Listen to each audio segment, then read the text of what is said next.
Danny, you made your Premier League debut in November 2008. You were 17 years old. You're still here 16 years later as a top Premier League player. That's some achievement. Given the sort of injury problems you had, back then, would you have backed yourself to play at this level for 16 years? It was always the aim, like to play in the Prem as long as possible. I enjoy it. Grew up watching the Premier League and still got the same hunger, to keep on improving every single day. And yeah, I'm obviously really privileged to be playing in the Premier League still, and it's an honour. And I'm looking forward to it continuing. I think it'd be fair to call you an elder statesman at the club now, a senior player, a leader. What does that role mean to you?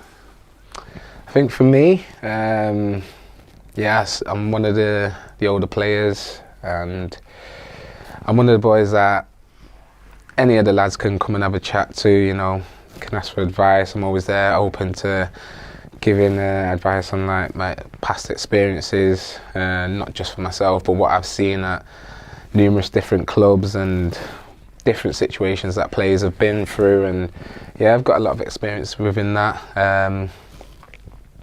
And I'm always open with each and every single player, staff member, and yeah, I like the role that I'm in now. Thriving in it and looking forward to the season ahead.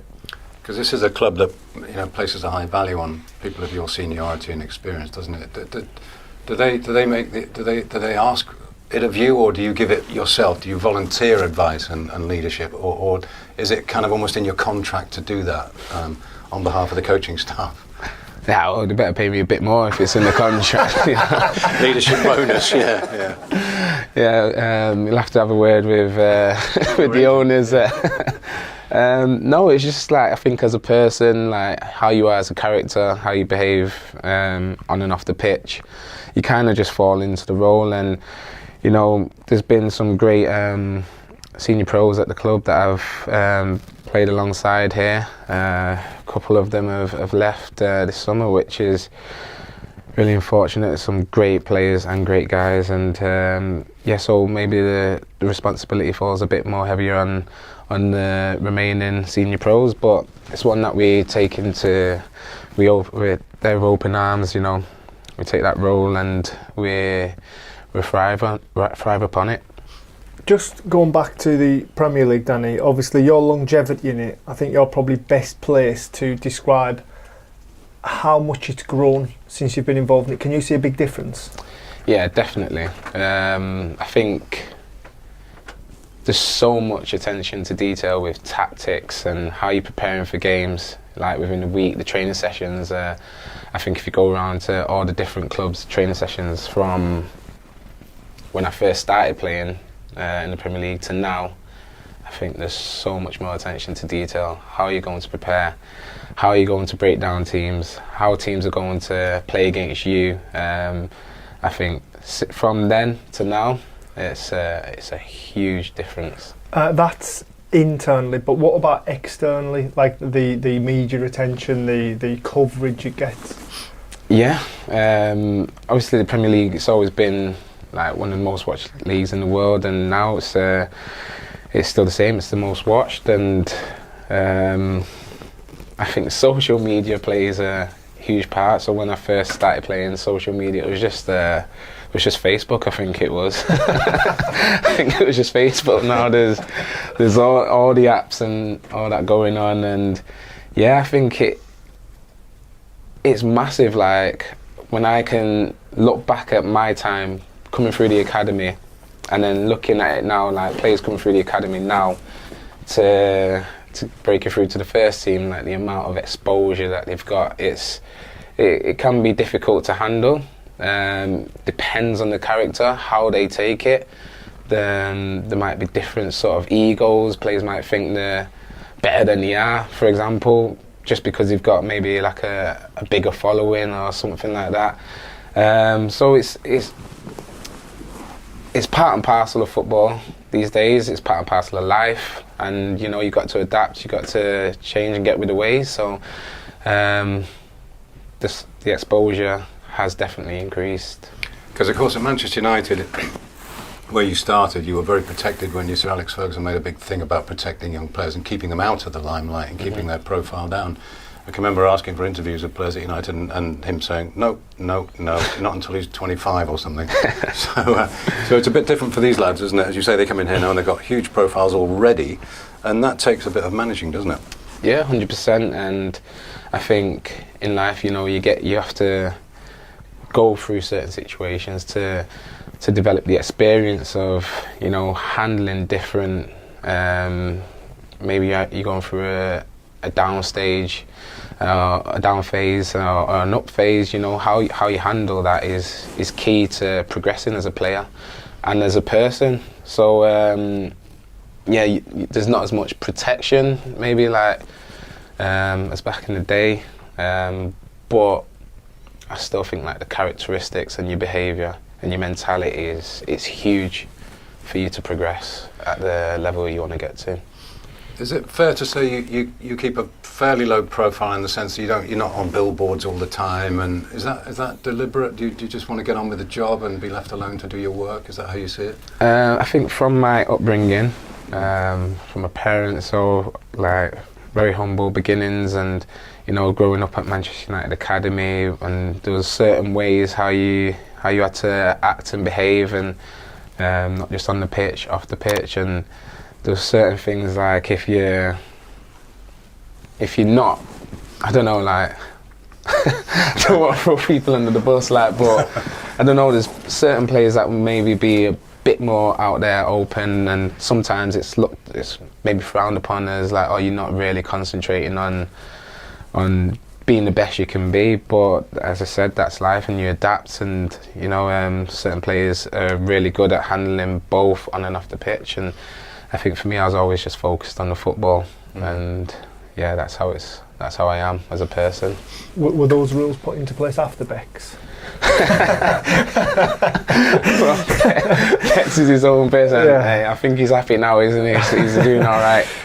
Rather than, obviously this is the Brighton Hove Albion podcast, and rather than trail through your career, because it's been long and it's been successful, do you just want to give us a few crucial moments in your career that you reflect back on positively, negatively, whatever, and then we'll get to the here and now? Yeah, well, there's a lot of things that I can think about, obviously. This is really interesting to hear what you would pick out from your career, because obviously we can run through it and see what we would perceive as highlights or low points, but it's interesting to hear from you.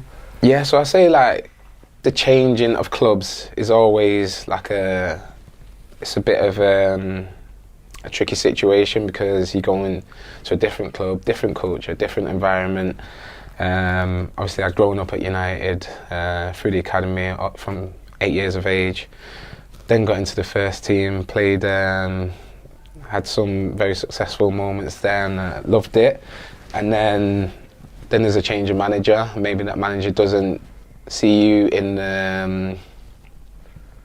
playing in the first team as much, so then you're looking at different clubs, and I got the chance to go to Arsenal, which was an amazing club, family orientated club, and then I had some really difficult injuries there, which was very, very tough to take. You just want to be playing as a boy. You want to be playing out on the pitch and helping the teammates, and it's difficult to be on the sidelines and going through long rehab processes, and so I'd say that's the negatives, the injury side of things, and then but I also try and see the positive in that, because going through them situations helped me, built me into the man that I am today, and I wouldn't change that, because it's made me a lot stronger as a person, mentally.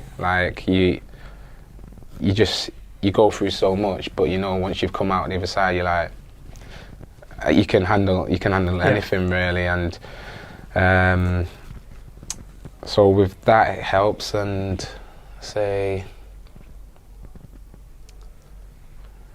injuries, but going to new clubs, experiencing different cultures, different environments, and trying to improve every single day on the training pitch. And I was lucky to come to Brighton with a great dressing room and great club, great environment, and to be thriving there, it's amazing. So was that a big decision for you? So you'd been at Arsenal, you'd gone to Watford, and when Brighton came in for you, they were quite a new Premier League club. Was it one of those where you think, I'm not sure because they are so new, or was it one of those where you just seen the place and thought, that looks ideal for me? Yeah, so there was a few options at that time, and I had looked at it and analysed all the options, and I thought Brighton would be the best place for me to come, and it's proved to be. Every single season has been better and better and better. Obviously, getting to Europe with Brighton was a huge step for the club, and I think everybody really enjoyed the European tour. It didn't end the way we wanted it to, but it's given us that hunger and the belief and the confidence to go and do that again, and that's definitely something that we'd like to achieve. It's a good quiz question. Which players have played for Alex Ferguson and Arsene Wenger? I can only think of two. So I've asked him this question. Robin before, Van Persie's the other one I can think of. Could you get me on that? I've got one more. I've got one. I think you know. Well, yeah. Go on. Mikel Silvestre. Oh, of course. Yeah. So right, we've got three now. Yeah. But I suppose the one thing those two managers would have in common would be an obsession with winning, wouldn't it? So you've pretty much always played in a winning culture. Yeah. I've been lucky enough to play under two great managers under them, and both very different in finding their way to success. And but it just shows that there's more than one way to success. And I enjoyed my time playing under both of them, and luckily I played under some more great managers too, which is I've been lucky in that sense. Because we had Adam Lallana on the show last season, and he talked about when a club comes into the Premier League for a while, they're going to be happy to sit there and just consolidate, and then sooner or later the next step is to develop this winning mentality, to want to win, to need to win, and he was saying that had started to develop at Brighton with the European campaign and so on. So do you feel like you're in that sort of club now where it's not just about staying in the Premier League and getting young players, it's about achieving things and winning things? 100%. And when I came to the club, Adam Lallana was here too, and he was pivotal in us in changing the mindset of the players and the whole club really, to focus on, right, we've got good players here, but we're not just here to play football. Like we're here to do our best and to win games. And I think it's gotten a lot more serious, a lot better. Going to every game now, it's like we're here. We want to get the 3 points. We feel like we've got the quality within the squad to achieve that. So why not go for it every single game? And that means going to Man City, Arsenal and Liverpool and trying to win the game, doesn't it? And believing you can win the game, is that right? Yeah. No game's different, and I think in the Premier League, every single game is going to be tough because everyone's prepared, throughout the week, and tactically, physically, and mentally, they're all going to be ready. So it's difficult, but we do the same, and we try and do it better than anybody else, and we try and get them 3 points. I think that is the biggest change that I've seen, is that when you were newly promoted, it was, for want of a better term, acceptable to lose. You went to your Cities and your Liverpools, and you would always try and win when you stepped foot on the field. But if you did lose, it was like, it was one of those games where it's kind of acceptable to lose. But now I think you guys have come in, and that's where the club's really transitioned and progressed, where you want to win and you believe you can win every single game, whether it's home or away. Definitely. I think if we don't win, everyone's disappointed, wherever it may be. You mentioned like City away and stuff like that. We're still disappointed because we know the way we prepared, and with the quality we have in the squad, we could still be winning them sort of matches, you know, getting some good results there. So yeah, I think with that mindset, you're only going to improve, you're going to keep on getting better, you keep building the mindset, keep building the confidence, and yeah, we're in a good place at the moment. I think last season was difficult when we was playing 2 games a week. It was the first time the club have ever done it, so I think it was really unfortunate with injuries as well, so the squad was maybe a little bit light, and yeah, it was difficult, but I think now we've had the summer break and we've prepared well for this pre-season. Like, spent a lot of money.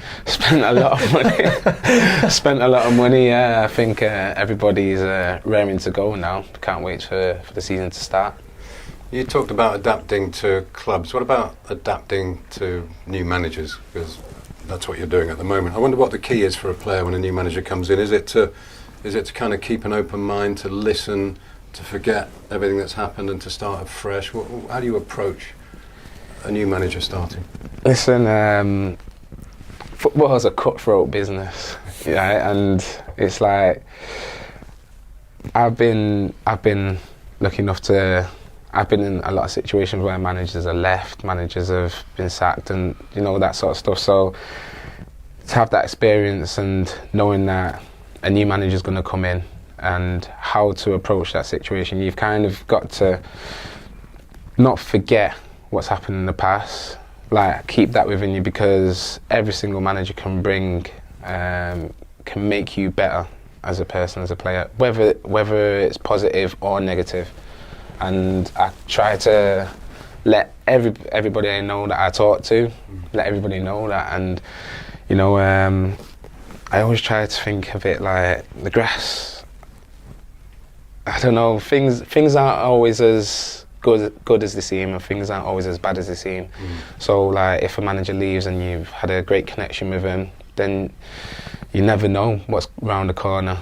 And that's sort of like the mindset that I try and portray, like to the rest of the lads, the younger lads, and you know, keep an open mindset, and be ready to go, be ready to learn, be open to new ideas, and this will only make you better as a player. Yeah. Going back to when you signed for the club, Danny, I came across a stat that really shocked me. It jumped out at me. It was that you have made more Premier League appearances for Brighton than any other team, and I think that's probably, it's obviously down to yourself, looking after yourself, but I think it's also a little tip of the cap to the medical team as well, that they've learned how to get you out on the field more often than not. I that was just something that I thought, wow, really surprised me. Yeah. Did you ever think that would be the case when you signed? No. Like, obviously you never know what the future holds, so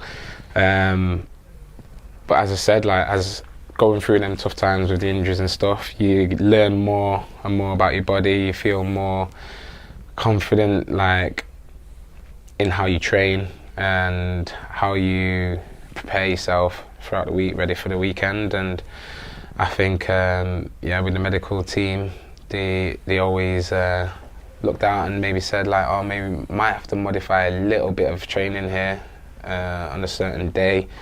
But now I feel fit, strong, and I'm training pretty much every single day. So I'm ready.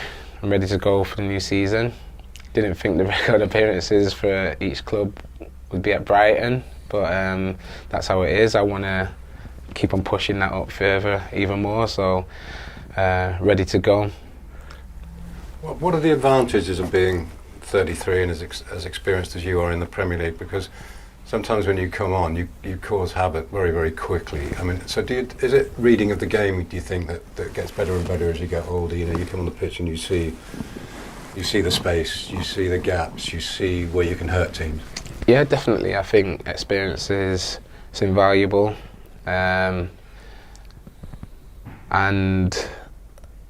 what you learn, like, throughout the years, and like how important, I don't know, maybe just like your body shape, like when you're receiving the ball, and you know, that sort of stuff, or your first touch, like if you're going to taking it to the side, or if it's even a stud roll, just little tricks that you learn. I think, like, once you as you get older, if you're doing something for a number of years and you keep on getting better, you keep on you develop little tricks, like you understand so much, and it's like you just see things way ahead of the time. I remember when I was young, coming through at United, and I'll be looking at some of the players, I'm like, what? Like, these guys are like 5-6 steps ahead. And now I know why. Stay in the game. Yeah. I don't know why. Like it just comes like second nature to you, and Is that how you remember your early 30s as a striker?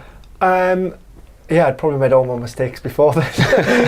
Definitely in front of goal, 100%. Yeah. I think in front of goal you settle down much more. I think as a younger man, you would think only split. I'm talking split seconds, by the way. As that ball's arriving, you think I've scored. Oh no, I've fluffed it. I've put it in the stand.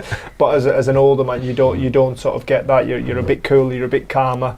And you've been there so many times, haven't you, Danny? You just know how it goes, and that's the belief and the confidence that you've got when you play in the Premier League for so long, like yourself. Yeah, 100%. Yeah, well, there's been quite an influx of young attacking players to this club in the last few months, several over the summer. Could you tell me how you see this attacking unit that the club has now? And I wanted to ask you in particular about João Pedro, because you could be a bit of a role model to him. Do you see yourself a little bit in João Pedro at his age? Yeah, I know João like very well because I knew him before he came here. We was at Watford together, so I knew João from when he first came over from Brazil, and straight away we bonded on and off the pitch. And I always thought he's got special talent that I knew from the moment I seen him in training at Watford, and he's proven me right in my head. Like I knew he'll become a great player, and I think the road's not finished for him. He knows that. He's hungry. He's eager to improve every single day. He's got that, that Brazilian blood where he's a fighter. He's ready to. It doesn't matter who he's up against. He's ready to give that defender a tough game. And he's got incredible feet, and I think great head on his shoulders. So once he gets more games and more repetitions into his legs and into his body, he's gonna be some player, even better than he already is now. I must admit, when I played with you guys up at Watford, he was the one that just like you're like, wow, who is this kid? Just things he could do. Yeah. He was so good, and like you, I totally agree. I think there's a lot more growth in him. Yeah, loads more. He's got loads more to give. I mean, we've seen like glimpses last year and of what he's capable, and his tally was impressive in the end. But I think he can get so much better. Yeah, definitely. I do think he can make that next step up. I think he scored a lot of penalty goals last year. I think he's got the ability to score the same amount of goals, but without the penalties, with the penalties on top. So did you both recommend him? Sounds like you did. I'll be honest, he was my first call back to Dan Ashworth. Was he? Yeah. I was literally getting on the train. I was like, "You've got to sign this kid." Right. Okay. He was that type of player where you're just blown away by him. Have you invoiced for that advice yet? No, not yet. That's pending. Might be too late. I'll wait till I get a transfer fee for him. The moment's passed. I think. You got a sell-on clause. I'll take a percent. And what about the other young forward stroke strikers, Danny? What can you tell us about them?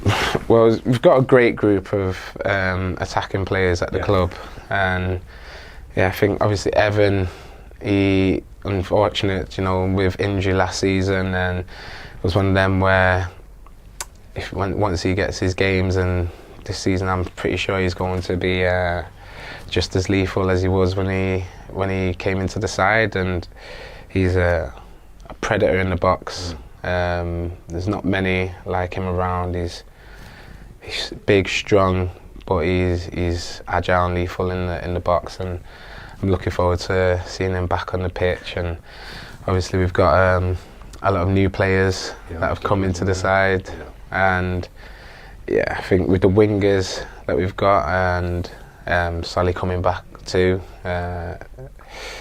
We've got a lot of firepower, and it's going to give the manager a healthy headache. You know, he's going to have some decisions to make, but I think that's great for. It's good for him. It's great for the squad. Good competition, and yeah, everybody's going to want to be making the best impact they can when they're on that pitch. So, healthy competition. We talk about sort of you giving back and helping the young ones come through, but you're at that moment where to balance, isn't it? Because as well as helping them and drip feeding them information, you're also fending them off, aren't you?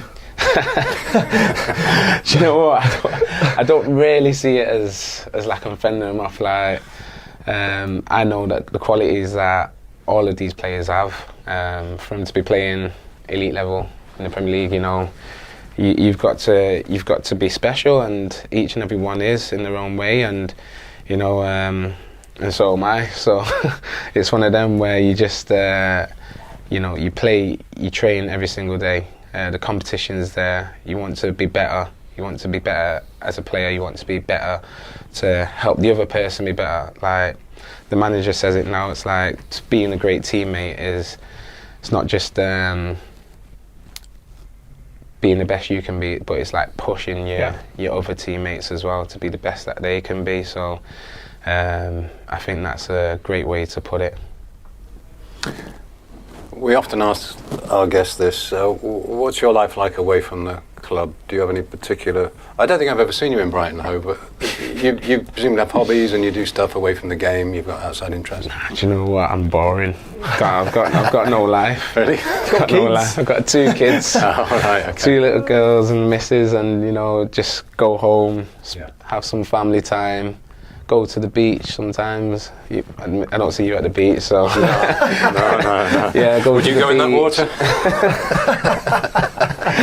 Go to the beach, some good parks around, you know, just family time. And just preparing for training the next day. Just get yourself in the best physical way to train the next day or for the games. See, that's another legacy of Sir Alex. He liked players to get married and go home after training, didn't he? Go home to their family. he didn't tell me that. I think everyone just knew, like, I think you were being not to be out too much.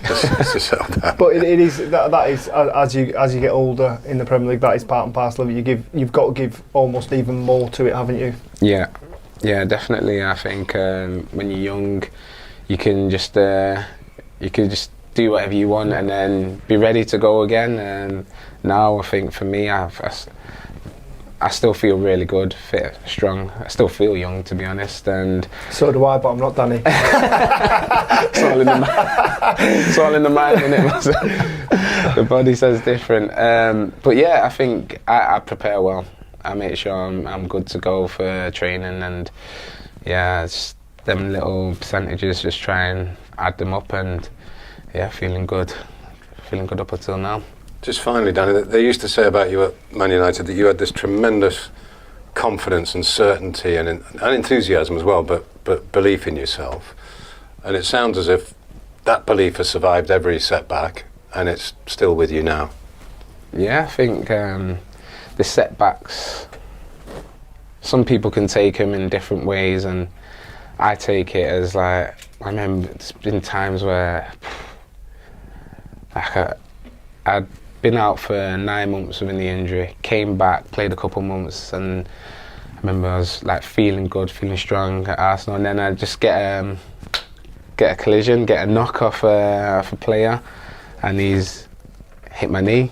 You go into a scanner, and then the scanner's saying, this has happened and you need surgery, and it's just like, flipping it, can't catch a break here. It's like flipping it, can't catch a break, and you know, yeah, and then you're in the surgery, you do the surgery, and it's like, obviously you let your emotions out, just cry for a bit, and then it's like, right, let's get to work, let's do this. It's like, I'm in the hospital bed, I'm like, right, I'm ready to go. Like, what do I need to do to get back? What people don't realise is, it's obviously a team sport, but when you are injured, you're on your own, aren't you? Yeah. It's a lonely place. Yeah, it is lonely. it's a long dark road, you know, back to getting on the pitch, and I've been through that 4 times, and yeah, it's hard. Maybe when it gets to like the 3rd, 4th time, you're like, it's too, like, why is it always happening to me? But you can't look at it like that. It's like, it's football, it's part and parcel of the game, right? This has happened. Dwelling on it and looking back, thinking, why me? It's not going to help you. Yeah. So you got to try and remain positive, stay strong as you can. Got a great network behind me, great family. Got 2 older brothers, my mum and dad, my missus, and now with my 2 kids as well. Like, great network behind me and great friends as well, who have been there, well, since high school really, and we're still just so close knit, and that's my network, and like, they're always there to support me in the good and bad times, and I'm really appreciative of that. What's left? What can this squad achieve? After Europe last year, can they go again? Can they get back and make more of an impact when they do get there? That's an aim. You know, I think having the taste of playing in Europe at Brighton, I think everybody's kind of like... Well, you were one that had been there and could guide the majority that hadn't. Yeah, I'd been there and played in Europe, and really I'd felt that, and it's something like to get there again, you just want to keep on doing it. You want to keep on doing it, and that's an aim. Like, we want to be better than last season. Obviously last season we was in Europe, so we want to get to Europe first and foremost, and then to be better than how we did in Europe. Nice. Brilliant. Thank you, Danny. Thank you very much. Thank you, man. Tremendous. Cheers.